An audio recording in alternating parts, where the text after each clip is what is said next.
Question में क्या दिया हुआ है, 8 gram of NaOH is dissolved in 250 ml of water, determine the molarity of the solution. Molarity निकालना है। मोलैरिटी का फॉर्मूला क्या होता है, molarity is equal to number of moles of solute divided by volume of solution in litre.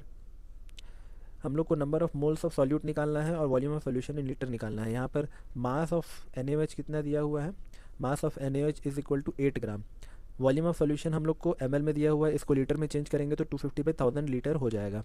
One litre में कितना होता है, 1000 ml होता है, तो 250 ml में कितना हो जाता है, 250/1000 लीटर हो जाता है।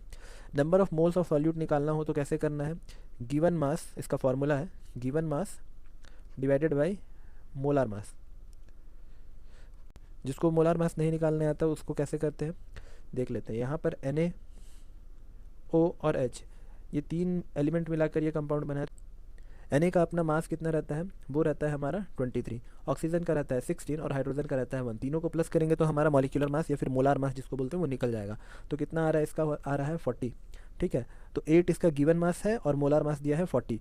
अब हम लोग इसको number of moles of solute और volume of solution in litre, इन दोनों को हम लोग फार्मूला में लगा लेते हैं। तो क्या आएगा, number of moles of solute ऊपर में लिखेंगे 8/40, नीचे में लिखेंगे 250/1000। जब भी इस तरीके का फ्रैक्शन आता है तो इसको सॉल्व करने का तरीका रहता है इसको उल्टा करके लिखने का। देखो यहाँ क्या दिया है, 8/40 डिवाइडेड बाई 250 डिवाइडेड बाई 1000, यही दिया हुआ है। इस तरीके से कभी भी रहता है तो इसको कैसे करते हैं, इसको हम लोग सॉल्व करने के लिए 8/40 लिखते हैं, इंटू करते हैं, डिवाइड की जगह यहाँ क्या लिखेंगे इंटू। अब 1000 ऊपर चले गया और नीचे में आ जाएगा 250।